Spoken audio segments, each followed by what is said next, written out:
Hello friends, for today's video I want to do an if you like this, try that. Specifically, if you like Attack on Titan, you might like these works as well. Setting realistic expectations, nothing is a direct one-to-one for Attack on Titan, at least not from what I have discovered, and I think if there was something that was a really perfect recommendation, it would likely lean into territory of being too similar and borderline derivative. But what I wanted to do was find all of the things that make Attack on Titan beloved. What are the reasons that we have all such a strong connection to this story, break those things apart, and give recommendations based off of those components. As such, I actually have quite a large amount of recommendations, and I wanted to pull from a variety of different mediums. If there is something about these stories that I think aligns with why we adore Attack on Titan, I wanted to ensure that the medium was not in any way restricting it from being talked about. So you are going to see some book recommendations, other anime and manga, as well as some video games. Because it's such a large list, I'm going to be breaking this up into two parts.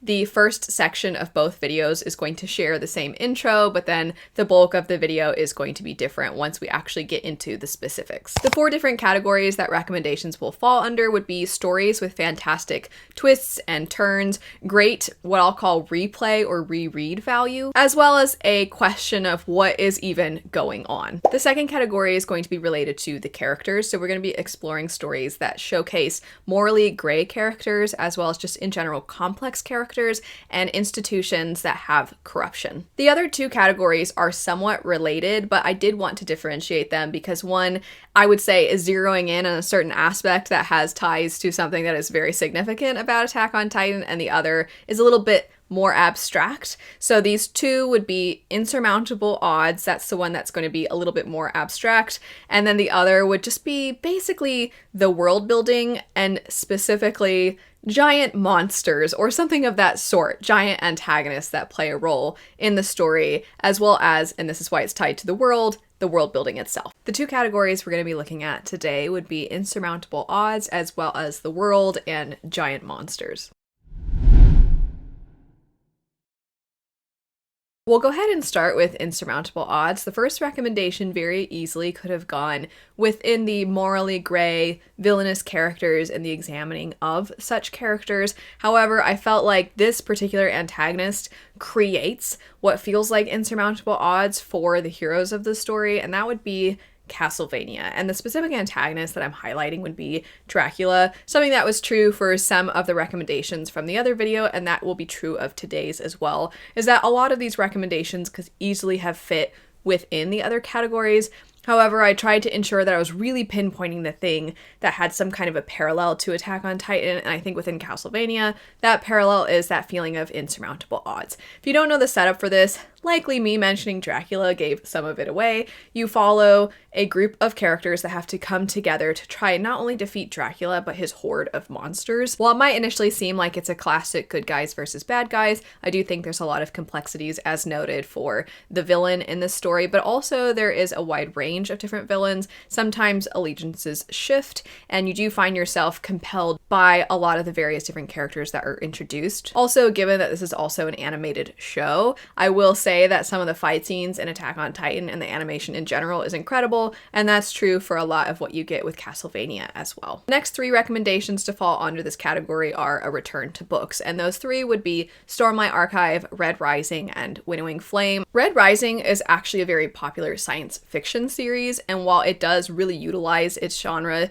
to the extreme, I mean, you're looking at basically space battles and going to different planets and other such things, I do feel like there is this feeling of there being these class systems that are so extreme that you literally have physical differences between the individuals at the bottom and individuals at the top, and you're following a character who's trying to break the system down from the bottom by infiltrating the top. This is certainly more of an intrigue and person-to-person based kind of setup, as opposed to a lot of the other stories we've explored across the various different recommendations.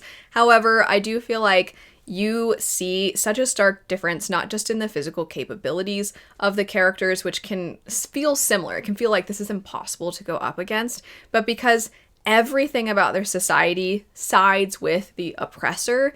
And in the case of Attack on Titan, even when it feels like they're starting to make progress, even when it feels like they're finally having something be triumphant. There are so many losses, you're losing so many people along the way, and you constantly have this question of, should we even bother fighting back? Should we bother resisting? And it gets to a point in Attack on Titan where you finally feel like maybe they can find allies to help them, and it turns out that those people want to see them as bad also. And you do that with Red Rising, and I feel like there's this component of somehow you deserve to be here, you are lesser, that is more explored towards the end of Attack on Titan, that I think is also exceptionally explored within Red Rising. Stormlight Archive has a lot of components to it that can feel like insurmountable odds. For one, there is also a class system, and there's this feeling of you are less than, here is why, and the here is why is filled with absolutely ridiculous reasons.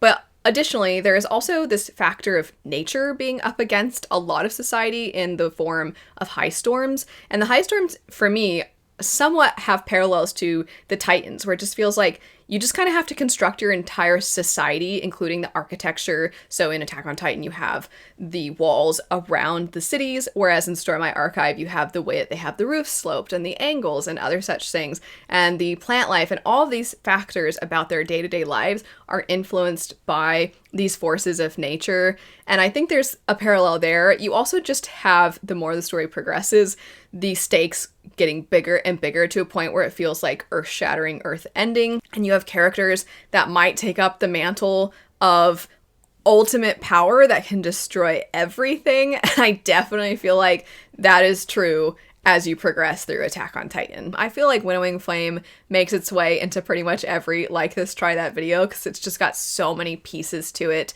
that make it really unique. I will say there is somewhat tree imagery in both of these, so that's not the parallel whatsoever. I did find that Winnowing Flame I almost put in the monsters world component, even though there's a lot of pieces of the world that are quite different from Attack on Titan. They do share this mystery when it comes to the antagonists, and just trying to figure out and always feeling like they're steps behind. So that is relatively true, but I feel like that actually contributes more to the feeling of insurmountable odds, and the more they discover about what they're up against, the more you feel like it's even more impossible than we could have ever thought. And there are additional factors to the ways in which human beings get in the way of progress. So sometimes you have this question in Attack on Titan of, what if there was a threat that humanity could unite itself against? And you would think that if the threat was strong enough, that would happen, that humanity would unite. However, unfortunately, a lot of times what ends up happening is humanity cannot resist bickering, having these claims for power, and people getting in each other's way. And I think that's very true of Winnowing Flame as well. You get so frustrated because you will see these different factions that should come together and that should unite to try to go up against the threats. However, instead, they are resorting to petty arguments. But it really is that feeling of insurmountable odds and always feeling a step behind that I think are really similar across these two stories. As for giant monsters and the world, this is where a lot of our video game recommendations are going to fall. Within the other video, there was a single video game recommendation, but here is where we're going to get a lot of them, because if you want that feeling of, I am one tiny person up against this giant monster, which I know is not necessarily the most in-depth reason for there being a parallel, but it's something that is very present within Attack on Titan, and it does play a role in so many other pieces of the story, and so I felt like we have to represent that in some fashion. And as I said, this is where we're getting a lot of our video game recommendations. So right when I first started Attack on Titan, I thought, I need a video game, which I'm pretty sure there was a video game, and I don't think it was very well received, but I need a modern video game with modern technology that is somewhat similar to Final Fantasy 16. You also could say something like God of War, because God of War also has this one person against these giant beings. But Final Fantasy 16 has icon fights, and the icon fights are incredible. And when you get Titan fights in Attack on Titan, and then you have the icon fights in Final Fantasy 16, there is just this level of spectacle that is rarely met within other stories that both of these accomplish, and I crave so badly for a video game that establishes this. I think it would be so cool, and the very idea of the more icons you fight, the more that you can take on their powers is a direct parallel in my eyes to Attack on Titan. Not in any way trying to imply that somebody stole that idea, because it's not the most unique idea anyway, but it would play so well into a video game and a combat system.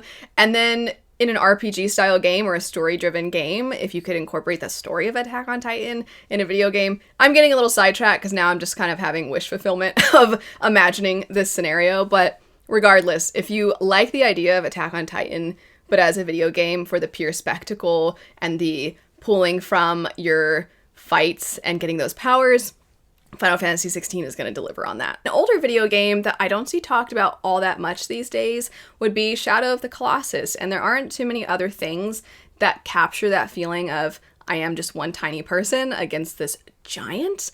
And Shadow of the Colossus was very shrouded in mystery. You didn't really know entirely what was going on. You were just one individual who was going on this mission to take out all of these massive beings.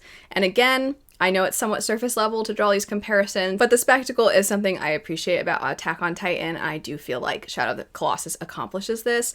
I would add Elden Ring into the equation as well. Even when you're fighting something that is more human-like, even the other human-like beings are way bigger than you as a tarnished. So going up against them is always something where you're like, oh boy, here we go again. And a lot of times you just feel like I can't even try to dodge because the enemy is just so massive, and that feeling of there's no way that I am going to be able to resist is true of that. Obviously, there is a difference in the storytelling components where one is very minimalistic, and with Attack on Titan, there is a level of minimalism when it comes to picking up on the characters and their feelings and their introspection. It's not necessarily told to you constantly. However, it is obviously much more delivered to you than it is within Elden Ring. However, if you do get into the lore of Elden Ring, just that idea of there being all this mystery and trying to figure out what's going on, I do feel like that's kind of a fun tie-in between the two. But getting back to a book, we have The Tainted Cup. When I read The Tainted Cup, I'd actually read it before Attack on Titan. And then when I checked out Attack on Titan, I thought there's actually some parallels between the world within The Tainted Cup and Attack on Titan. The Tainted Cup is, if you've not heard about it before, it's kind of turned into a booktube darling where it's a story following a Sherlock Holmes feel as far as the detective elements and the eccentricities and the quirkiness of the characters. It's that meets a fantasy world. And I thought that the fantasy world was going to just be the setting and the backdrop. However, it is actually really, really interesting. It has a lot to do with plants and how they are incorporated into people's lives, how they are used as enhancements on people. However, there's a world-building detail that is touched on in the first book that I think is going to become a bigger deal, just purely from the fact that the very name of the series is Shadow of the Leviathan, which I think indicates we're going to get more of that. There's this idea that within this world, you have the general population protected against these beings that are known as Leviathans that periodically come, and they have these walls, and they sort of just pay their taxes to these higher individuals who are meant to keep them safe, and the main characters are just kind of doing their thing with their investigation. However, that is in the background. When these things die and their bodies are decomposing, that's when you see a lot of the plant life is affected, and then you can utilize those things for their day-to-day lives. So there are some aspects to it that are unique, but also just the idea of there being these giant beings that have literally affected the very way that society is made up and the infrastructure, and also how they are paying for somebody to keep them safe. Just those elements in general, I feel like the backdrop of The Tainted Cup feels very similar to Attack on Titan. It kind of feels like if you were following an investigation within Attack on Titan and you had these other characters. You had a little offshoot of that, but then also incorporate plant components to it as well. It's actually, I think, quite interesting, and I can't wait to read further into the series because it's a new series, so it's not all completed just yet, but I am very curious to see how potential parallels are going to increase as the series progresses. That's it for the Insurmountable Odds and then world building and monsters recommendations. I will have, if it's out at this point, the other video that I did where I go into the ones that have to do more so with characters, moral complexities, and villainous and antagonistic characters, as well as stories that fulfill that feeling of, oh my gosh, these are incredible twists and turns, as well as the what is even going on feeling within stories. Of course, if you have your own recommendations, feel free to leave them in the comments down below. I'll have all of the stories that I've mentioned both here as well as in the other video linked in the description bar down below. Thanks so much for watching though. I hope you have a great rest of your day, and I'll see you later. Bye.